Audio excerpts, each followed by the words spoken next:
I want to talk about family treasures.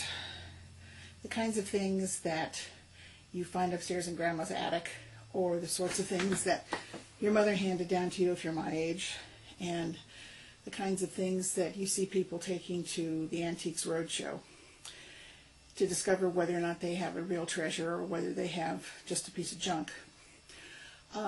You'll see people who bring in a plate that Grandma served turkey on forever and suddenly discovered that it was made in France in the 1700s and it's worth bazillions of dollars, and there's great hilarity and stuff like that. I think every family has its own family treasures. My husband's family has a very weird sort of family treasure. The Hope Diamond is our family jewel. Walt's grandmother worked for Evelyn Walsh McLean, who owned the diamond, and when he was 5 years old, Walt's uncle carried the diamond to Florida so that it wouldn't be stolen. So we consider that the family jewel. Well, my family doesn't have any special gems. We don't have any jewelry, real or imagined, that's sitting in the Smithsonian. But we do have our treasure, and I'd like to show you what it is. This is what I think of as my treasure. This was handed down from my grandfather and his brother to my father, and then after my father died, it came to me. These are the old family scrapbooks, and believe me, there's a rich history that's in here that's every bit as special to me as the things that you take to the Antique Roadshow. This was the first book that I opened up. And what did I find? Look at, the binding is gone. The cover is splitting. But inside, there's a picture of my great-grandmother. I'd never seen a picture of my great-grandmother before. And this book is filled with lots of pictures that make me want to go through all of my photos and begin to identify them. I think that's my grandmother there, my great-grandmother, standing at the porch of their home, but I don't know. There are all these pictures in here, and I don't have a clue who they are. It just goes on forever and ever.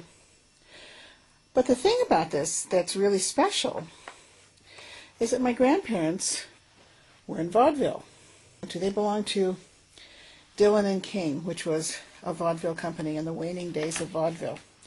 And there are all these marvelous pictures, group pictures. So this picture here, it's a picture of my grandmother who's holding her hair, and my father, who's the little kid standing directly in front of her, the taller of the kids. I'm not going to go through all the pages of this, but you come across things like here we've got show business pictures. People who were in show business with them, like this one.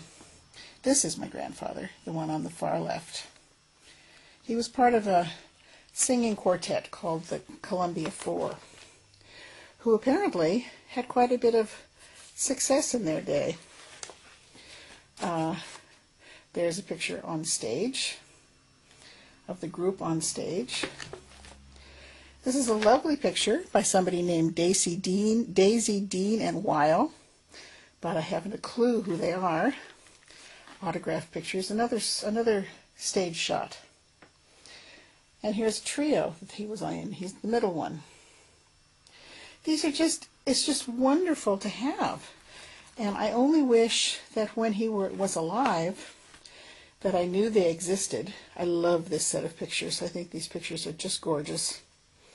But I don't have a clue who they are. I wish that when he were alive, I had known about the photos, and that I had known something about his life in show business. All I knew was that he was an old guy who parked cars for a living and was henpecked by his wife.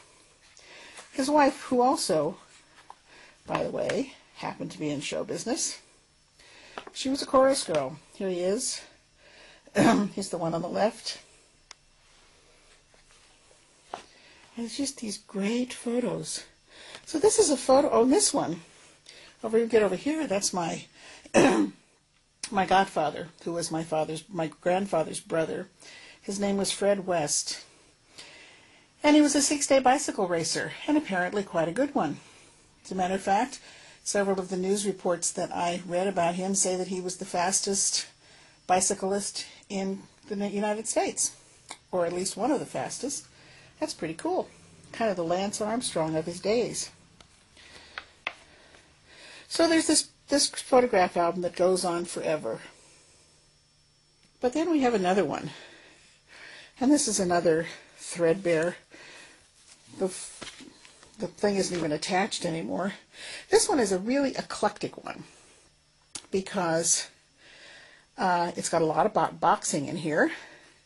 And the reason it has a lot about boxing in here is because my other uncle, great uncle, was a well-known boxer. Lightweight champion, bantam champion. He was a little guy, apparently. But there are all these pictures about old boxers and newspaper articles. This is him. That's my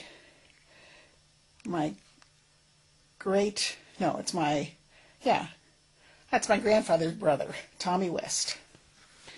And then as you go along farther in this thing, it's just page after page after page after boxing. There's another picture of Tommy West. You get down to show business. There's the Carson Trio. Not the Columbia Four, but the Carson Trio. That was my grandfather in the Carson Trio. He's the middle one. And then there are pictures of actors on the train. And all these articles about places they've played and shows that they've done and money that they raised. And it's just fascinating. And I knew nothing about this stuff. It wouldn't be worth a plug nickel to anybody except me. But, and I don't think even my kids would care. But I just am fascinated by this. I'm also fascinated to discover that my grandfather kept the same kinds of scrapbooks that I do.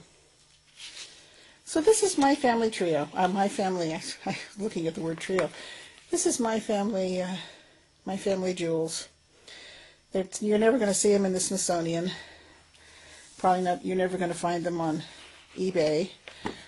But it's who my ancestors were.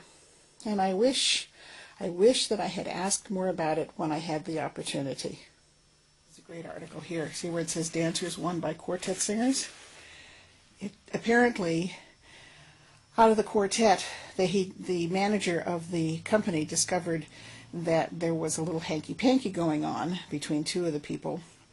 And when he called the quartet in to let them know that this kind of behavior was frowned upon, the two that were involved in it confessed that they had gotten married, and two of the other people, one of whom was my grandfather, announced that they were planning on getting married the next day. So they had to fire all four of the chorus girls because they couldn't have wives and husbands working together, and that was how it was in those days. If you can see the arrow there, the arrow is pointing to my grandmother. And then over here is a better picture of her. There's my grandmother. It's just, why didn't I know about all this stuff at the time? What fun it would have been to just sit and talk to them about all this stuff. If anybody happens to be watching this, which I sincerely doubt, and you're young enough to still have grandparents around, talk to them about their history. They're not just the old guy who's parking cars and the old lady who's making pies in the kitchen. They were once young like you too, and they have a story to tell. And pretty soon they're going to die, and you're going to miss out on all those stories. You'll never know what happened. And maybe someday you'll find a scrapbook like this, and you'll look. I found an article in here where it says bank clerk contests wife's divorce suit. That's about my grandmother's brother, who apparently forced his wife at gunpoint to confess to having an affair, and she's trying to divorce him and take custody of their 7-year-old daughter. Juicy stuff. I didn't come from any dull family. Anyway, talk to the people in your family and ask them about what their history is before it's too late. Because trust me, when you get to be my age, you're going to wish that you had.